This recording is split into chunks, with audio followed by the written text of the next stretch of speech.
Hello, everyone. So, today we are going to start with chapter 5, Working of Institutions.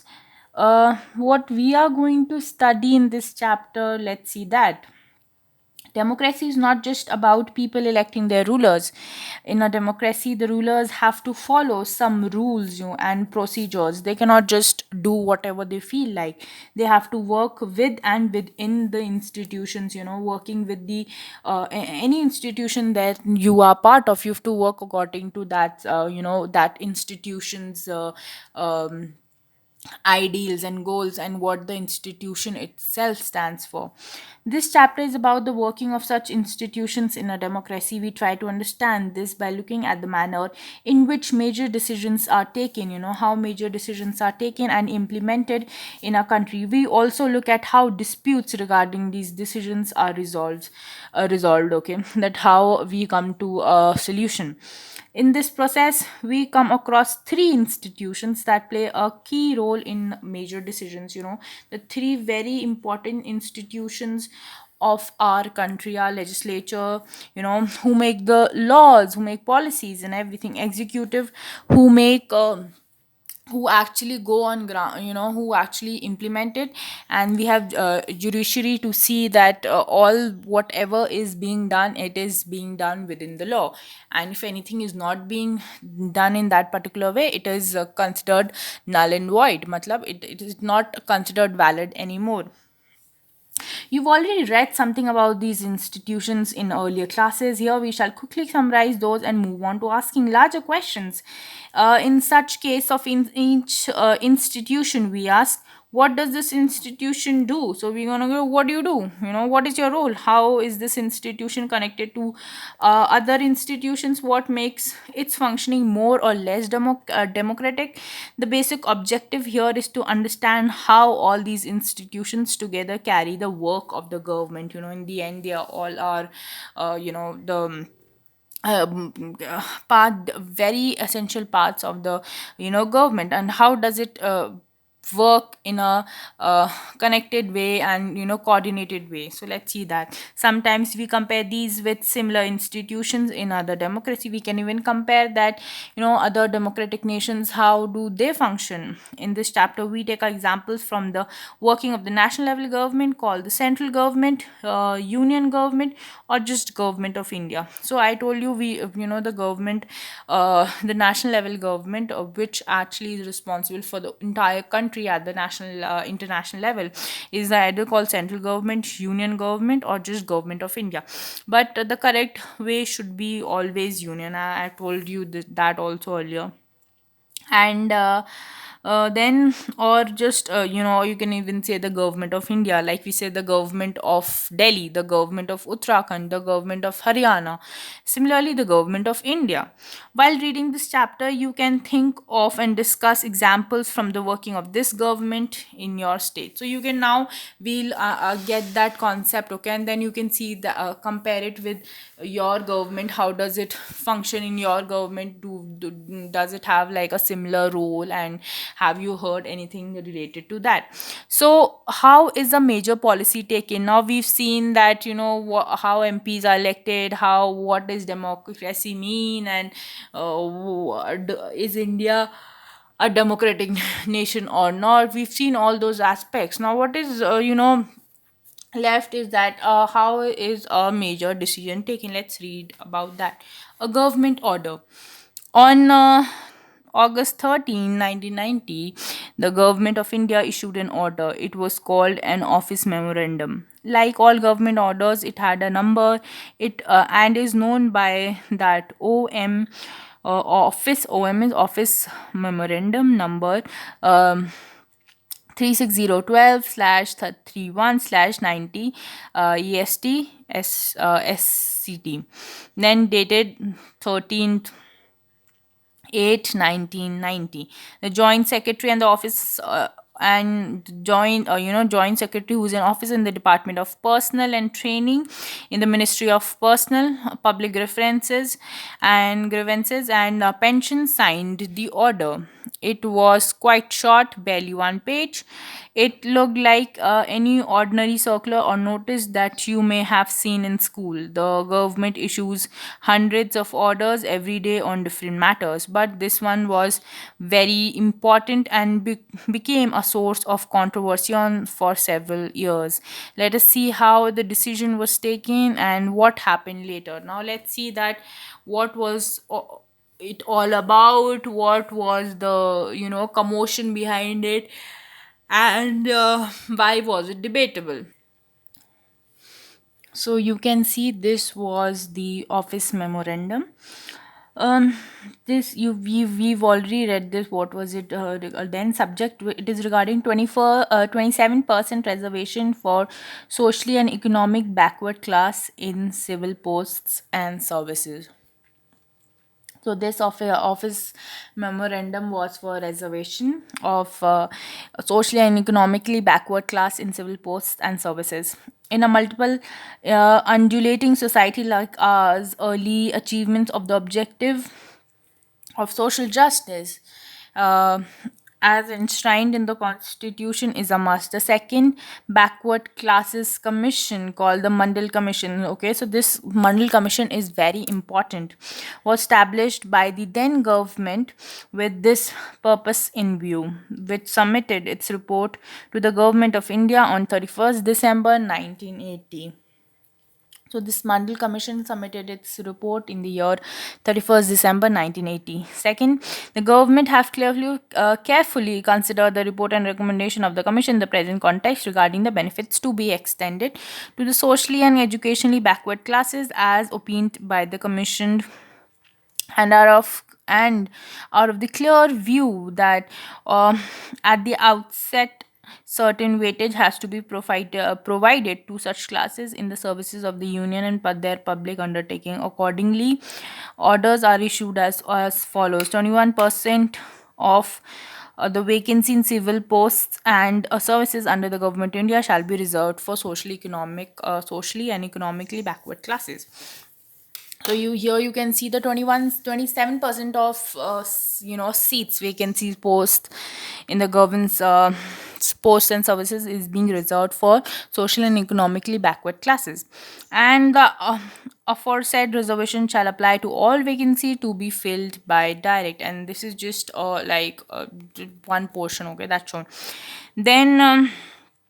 Then this is the same thing, which was dated in 1993. Subject, reservation for other backward classes in civil posts and services under the government of India. Regarding this, undersigned is directed to refer to this department's office memorandum dated itna 90. So this one is referring to here, okay, dated itna and 25th September 1991, regarding reservation for socially and economically backward classes in civil posts under the government of India, and to say that the following Supreme Court judgment in the Indira Sahani, Indira Sahani is a very important judgment, so Indra Sahani and other versus Union of India and other case, writ petition civil number 930 of 1990, and the government of India appointed an expert committee to recommend criteria for exclusion of socially advanced person sections from the.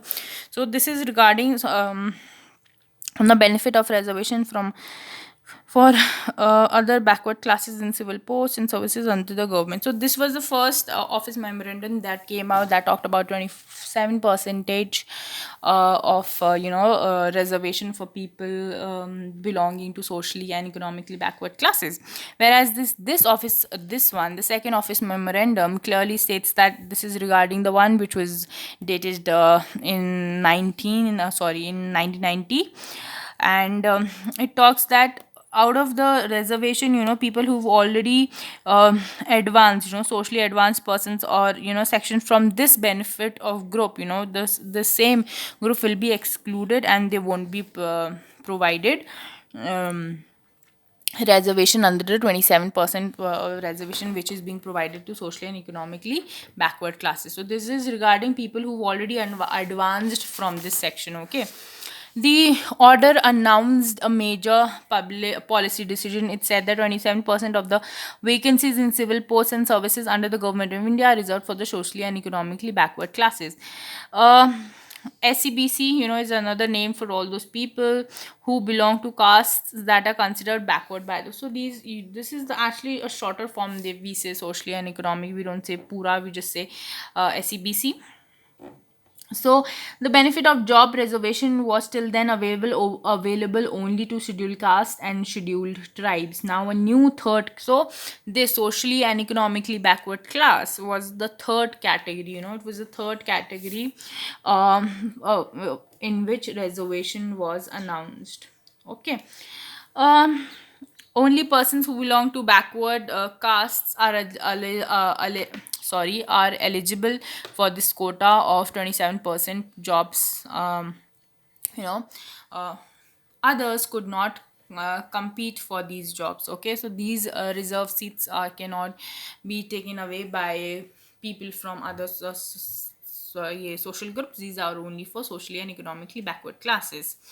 Similarly, now we have, it's like SC, we have reservation for SC, we have reservations for ST, we have reservation for other backward classes. It's actually OBC. Okay, and now we have this is a fourth. Now this was a third category, now that's there. It's come in 2020, the reservation for economically backward classes, people who are uh, below the income level of, I think right now it's the annual income of 8 lakhs, around below the 8 lakhs, who are under this economically backward class. Okay, so that's the fourth category that's come up in 2020. So let's see the decision makers who decided to issue this memorandum. Clearly, such a big decision could not have been taken by the person who signed that document. The officer was merely the implementing you know the officer was merely implementing the instructions given by the Ministry of Personal, Public Grievances and Pensions, of which the department was part of. Minister of Personal, Public Grievances and Pension, of which the department was part of. We can guess that such a major decisions would have involved other major functionaries in our country. It would, of course, it's such a big decisions. 27% of the seats are being reserved, so of course it's going to affect. Okay, you've already read in the previous class about some of them. Let us go over the main points that you covered. Then president is the head of state and is the highest formal authority uh, in the country. So president is the head of the state. Now we are saying, when we are saying state, we are saying India. Okay, prime minister is the head of the government and actually exercises all government powers. So he is the head of the government and actually exercise all the government powers. He takes most of the decisions in the cabinet meetings. Parliament consists of two houses, one Lok Sabha, the other Rajya Sabha. We've spoken so much about Lok Sabha and even the member of legislative assemblies, but we haven't spoken much about Rajya Sabha and how they are elected and everything. So we'll do that. I think it's in the later chapter. Okay, the prime minister must have the support of the majority of the Lok Sabha members. So we are so we all so were all these people involved in the decision regarding the office memorandum? Let's find out who were people. So remember, president is the head of the state here means government of India. His state here means state here means India. Okay, then who is the head of the government? It is the prime minister, and he is actually the one who exercises all the major government powers. So which points other than the ones mentioned above do you recall about these institutions from the previous classes discussed in class? Can you think of major decisions made by your state government? How was the governor, the council of ministers, the states assembly and the courts involved in that decision? So you can think whether something big, like big of importance decision making happened in your state. You can Google it up. And just like we have the uh, Okay, so this office memorandum was the culmination of a long chain of events. This was not done overnight or over 10 days. The government of India had appointed the second backward class commission, in 1719 9. So this commission was set up in 17 sorry, this commission was set up in 1979. Okay. And Um, okay, so where was I? It was headed by BP Mandal. So the name of this commission, which is Mandal Commission, comes from the chairman, the who person who headed this commission, who was BP Mandal. Hence, it was probably called as the Mandal Commission. Okay, you know that where does this name come from? Why it was named so? Even in plants and animals, most of the names, the scientific names are given by the person who discovered it, or even for inventions and everything, most of them are given by the name who invented it or discovered it.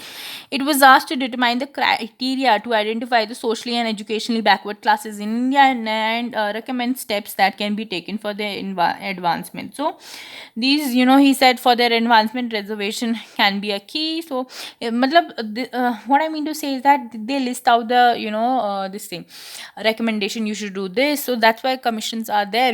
They give recommendations, and it is finally to the government. Final decision is the government whether they want to accept it or not. The commission gave its report in 1980. So in 1979 was the commission formed, and in 1 year time it gave its reports and made many recommendations. Of these was the 27% of governmental jobs be so out of the many reservations, this 27 percent reservation in government jobs, that was accepted for the socially and educationally backward classes. The report and recommendations were discussed in the parliament for several years. Many parliamentarians and parties kept demanding the implementation of the commission's recommendation. Then came the Lok Sabha election of 1989. So there were many for several years. They said that, accept the recommendations that the commission made. And finally, when the Lok Sabha elections of 1989 happened, in its election manifesto, the Janta Dal, promised that if voted to power, it would implement the Mandal Commission report. So they said that if we are voted to power, we are going to implement the Mandal Commission. So this is the promise they gave. The Janta Dal did form the government after this election. Its leader, VP Singh. VP Singh became the prime minister, and several developments that took place after that, we'll study about that. Now I can see clearly, this is why they talk of mandalization of politics, didn't they?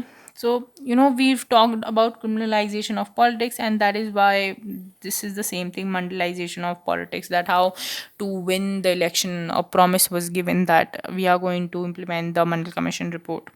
Is every office memorandum a major political decisions? If not, who made this one different? So, and not every office memorandum is of such big decision, everything. It depends that how much is it going to affect the public. Every day there are so many, or time to time there are so many office memorandum that keeps on coming out, but it depends at what scale and how is it going to affect the people. That's more important. Okay, the president of India, in this address to the parliament, announced the intention of the government to implement the recommendation of the Mandal Commission. On 6th August 1990, the Union Cabinet took formal decision to implement the recommendation.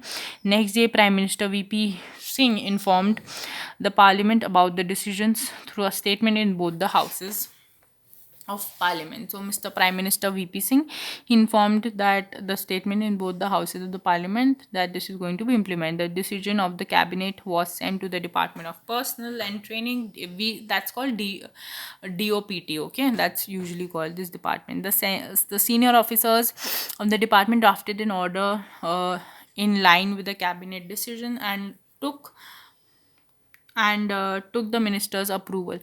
An officer signed the order on behalf of the union government. This was how Office of Memorandum um, number 3605 was born on August 13th, 1990. So that's how it came into existence. Now we know the backstory and everything. Okay, for the next few months this was the most hotly debated issue in the country newspaper. So see, now the reservation is such a heated topic. You cannot just blabber anything you want and everything. There are so many issues which regarding reservation. Of course discussion is a must, discussions should take place, but it's again, I would say that it's a very heated topic of discussion. So read this image. Okay, reservation debate was such an important issue during the 1991 that advertisers used the theme to sell their products. Can you spot some differences of references of political events and debates in these Amul hoardings? So this was Amul butter hoardings are very known for their cartoons and everything.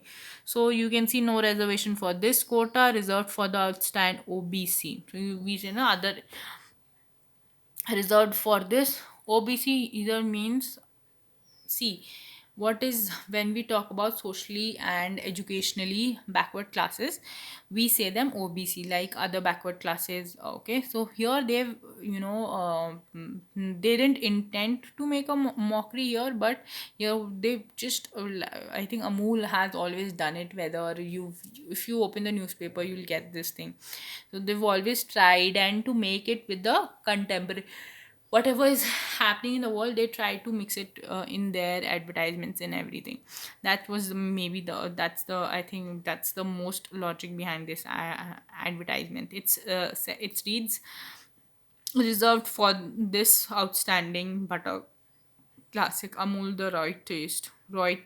Okay, here they meant I think the right taste, but it's just a way of saying, they are saying it a political thing also, and they're even advertising also. Okay. So for the next few months this was most the hotly debated issue in the country. Newspapers and magazines were full of different views and opinions on this issue. It led to widespread protest and counter protest, some of which were violent. People reacted strongly because decision affect thousands of job opportunity. This decision is going to affect so many. In fact, all the people who are eligible to get a job opportunity, they are going to be affected because of that. So of course it was a very hotly debated topic. Some felt that existence of inequalities among people of different castes in India necessitated job reservations. They felt this would give a fair opportunity to those communities who so far had not adequately been represented in government employment. So some said that this is not fair because it's going to affect their job opportunity also. Whereas some said that the existence of the inequalities among the people in different castes, that has led to the necessity of reserving job, while others said that okay, this they need to be represented well in the government bodies. And so others felt that this was unfair because it would actually deny equality of opportunity. And others said that how is it fair? Okay, you are saying that you are giving the justice to these people, but actually are you not taking our right, right of equality away, by giving them the more preference and not us? So that was also this thing. So who did not, people who do not belong to backward communities, they would be denied jobs even though they could be more qualified. Some felt that this would perpetuate or perpetuate matlab cause to continue caste feelings among people and hamper national unity. So some said that it's going to cause this thing hatred, and even the caste feelings are going to still remain, because now though we know that this person is getting a job just because he's from this community. So isn't it that we are going to still continue with that caste division, and now the national unity will even be under threat, and there's going to be so many there's not going to be justice because right of equality, right to equal opportunity is being taken up again. That feeling of hatred and everything is going to come in. people. In this chapter, we won't discuss whether the decision was good or bad. We only take example to understand how major decisions were taken and implemented in the country. I am also not saying here that reservation should be given or should not be given. See, it is your understanding finally, okay? How do you feel it? My point was to tell you, okay, this is one aspect of reservation, this is the other aspect of reservation. Now it is for you to, make up your mind and, give, you might even have a different opinion, which might even give me a chance to, open my minds more and think on a broader scale. So if you think and if you have any of those ideas, please comment down or mail me, or and yeah, we can have a discussion on that. Nobody's wrong here, nobody's right, it's just an open discussion, open platform to discuss things. Who resolved this dispute? So how was this dispute resolved? The Supreme Court and the High Courts in India settled disputes arising out of government decisions. Some persons and associations opposed to this order and filed a number of cases in the court. So even if, okay, now the government said that we are going to this policy is going to come in falana, but me as a citizen of India, I do not like this policy or whatever is this. I said that, okay, what is this reservation system? I don't find it. Now where do I go? I feel that my right is being threatened and everything. Where do I go? Who's going to give me solution? It is the court of India. Whether you talk about the High Court or the Supreme Court, it is them who's going to give me the solution. So just like that, a number of many people and association opposed to this order filed a number of cases in the courts. They appealed to the court to declare that the order was invalid and stop this implementation. The Supreme Court of India bunched all these cases together.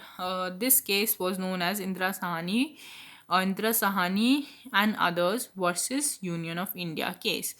So that's how this name came, Indra Sahani and others versus Union of India case.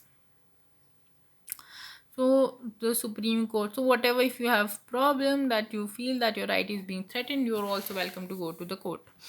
Okay, 11 judges of the Supreme Court heard argument for both sides. So there were 11 sitting judges who sat for this judgment. By a majority, the Supreme Court judges in 1992 declared that this order of the government of India was valid, and they said no, no. The 11 judges sat together and they said no, this order is absolutely valid.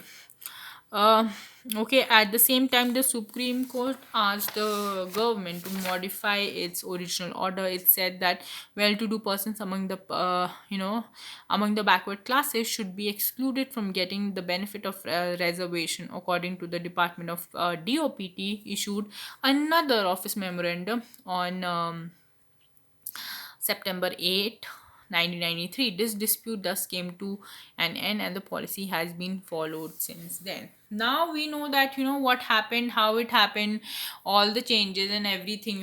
What was the promise which was there given to, was it given to people or not? Now you know the backhand story, and who know, now you also know that who is the solution solver. You also know that. So now we know the policy, who makes the policies, whom do we approach if we don't like that, and how does it go about. So you know the entire process now. I know that whatever we've done, you might have got a little bit confused because we talked about some years and everything. Also, then we talked about debate. We talked about court judgments and everything. So I will just summarize it for you so that you are clear with everything. So I have tried it to summarize it year wise so you don't confuse yourself. Okay, this is the thing I did it for you. This is the best so that you can understand. So in 1979, what happened that the government of India, they set up a second backward commission which was headed by Mr. BP Mandal. Then in 1780, in 1 year's time, they gave, the commission gave its report and it's all the recommendation. And there was going to be elections held in 1989. So what Janta Dal as a party, what they promise that, if we win the elections, we are going to implement this commission recommendation, or the mandal commission recommendation. So as they promised, and how voters are and everything, they promised, and so now they have to deliver, because now voters made the Janata Dal party win, so now it's time for them to fulfill the promise they had made during this election rally. So in 1990, the prime minister of that time, Mr. BP Singh, decided to implement this a policy, so this commission's report. So he announced it in both the houses on 6th August. He made an announcement, and by 13th August, there's this of, we're talking about, we spoke about this office memorandum. This came out, stating the 27% reservation to people belonging to socially and educationally backward class in civil posts and services. So of course, this is such a hot debatable topic. Okay, people started protesting that, because this is going to affect everybody. Yes, because there are many aspects to it. One, at one point we talk about reservation, to benefit the people who'd already been at a disadvantaged state because of the existing caste system. Then we talk about that, what are the people who are all the eligible people who are looking for job, isn't it their right of equality also to get the same kind of treatment? Then we said that no, then some people said that no, it is their right and they should have the reservation. So this whole debate was there, on and off, that some said that if you give this reservation, then this caste system and this feeling of hatred will continue on, because this is just present in our system.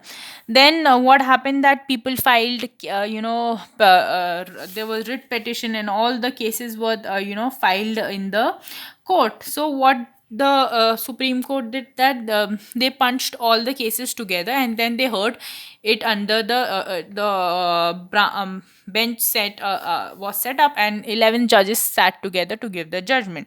So what happened, that in so this is the name of the case is Indra Sahani versus Union of India versus Union of India and others. So this was in 1992, and the court said that no, everything is valid, whatever the government order was, it is valid.